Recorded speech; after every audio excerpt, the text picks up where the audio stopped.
everybody, Mizzo here, and today we're going to talk about construction of sex. First, a couple of things. This is a hula hoop. I didn't want anyone wondering what that was. It's a giant hula hoop that I bought at a blues fest in Chicago many years ago from a woman in a red tank top with gorgeous braids who I fell a little bit in love with the minute I saw her. And then there's my wall art. That is me. I was posing for an art class and I bought one of the things one of the women drew of me. This is my mentor from grad school. Her mother makes art. This is called Circle Dance and it is so beautiful and I love it so much. And then this, I'm still getting used to it goes the opposite way, is I actually commissioned a former student to make this. And it says, in this city of robot hearts, ours were made to beat. And it's from the song Beta Love. It will be my beta love. And I had it made for Matthew. Yeah. Okay. Here we go. Okay, so I'm going to talk through what usually happens in class. And then you're going to go watch the videos. And then you're going to think. And then you're going to go to the discussion board. And then we're going to discuss. Okay. So I didn't used to teach this section, this topic. And the second time I was teaching this gender class, I had a room of middle class. Most of them were white, most of them are straight. I had a few exceptions. And there were 2 boys in the class and the rest of them were femme-bodied. And it just so happened, this wasn't planned, but it just so happened that this day the men were not there. They were gone. Talking about, but it was topical at the time. And I was writing on the board. You could kind of see me doing this, right? I was just kind of talking and I was like, some of the stereotypes that we come up with, or like some of the stereotypes we have around sex and gendered bodies are connected to biology. That doesn't mean that it's true for everybody, but there are sort of like justifications by why we have certain stereotypes. And I was saying, for example, a really good one is like the idea that in sex, men finish first, and that once men orgasm, that sex is over, right? And I was saying like vagina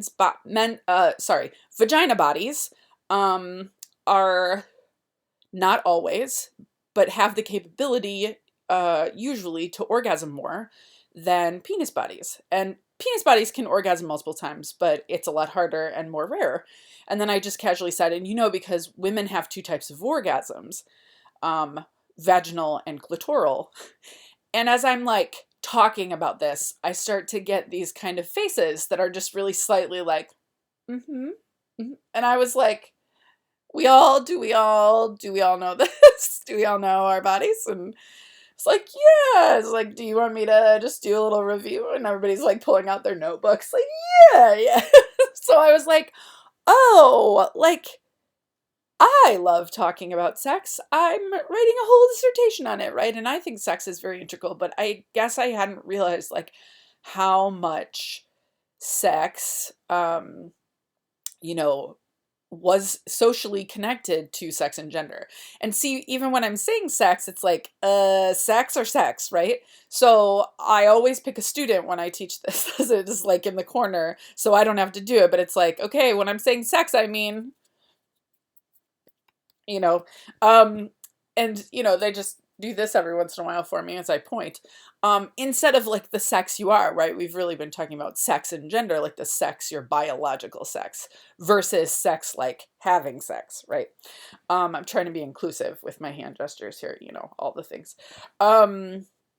I hope you're like hiding this from your family, like, it's my gender teacher, I can't help it. Yeah, there's a lot of not safe for work stuff coming, so I will warn you and cue you and all of that. But if you're around children, put your headphones in. Okay, so I started thinking about and adding this, and then the next time I taught the gender class, I added this sort of section, and I really, really love it. So the first thing I would do, right, is just ask you all what sex is. And I would probably tell a story. And this is, I'll pick a real story, right? This is a long time ago, but we used to go to this bar, Miss Kitty's, and we would sing karaoke every Thursday night, and it was so fun. And one of my friends and I, after the bar that night, we went home to their house, and we had sex. And then I think I left the next morning. Yeah. So, right, like, what are you imagining I did? Don't have to answer it loud. So this is actually kind of fun on a video. In class, it's a bit, you said you had sex. Now I was very touched one of the times I taught this, and I said, if I said I had sex last night, what would you all think? Like, who was it with? What did I do? And one of the kids, who was hilarious, kind of in the side, and we've stayed in touch after he graduated. He was like, could be anything with you, Mizzo. Could be anybody with you, Mizzo. And I was like, oh, John, how sweet, right? But like, maybe you're starting to separate, like, well, this is what I would have thought before this class, or this is what I was taught to think, or this is what I was, raised thinking sex is, and like who it is with, right? And then I'm really interested in the acts that we're doing, and not in a like, who describe your body acts sort of way, but in a communication sort of way, in terms of shared meaning, right? Am I able to say I had sex last night, and are you able to know what I'm talking about? And the reason that is very important, or has a lot of implications, is imagine two people, right, who agree verbally we're going to have sex, and one is thinking one thing and one is thinking another. That will be problematic, right? So I first want to start to think about what sex is, right? What is it? What qualifies as it?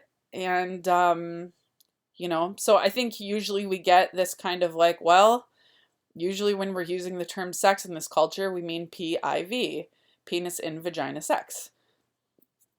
And a lot of our, I mean, even the hand gesture I just did, right? Like, a lot of our sex jokes, references, assumptions, etc., are really based on this heteronormative assumption, right? Okay, so now that we have that kind of set up, and there's a discussion question that will ask you, how did you learn about sex? Or, how did you understand sex in society growing up, and how has that changed? Share what you want. Don't share what you don't want. Obviously, always. Safe space totally applies to the discussion board. So now you're going to go watch the Chasing Amy video. And it's right there on Canvas. And so go watch the Chasing Amy video, and then we'll talk about that.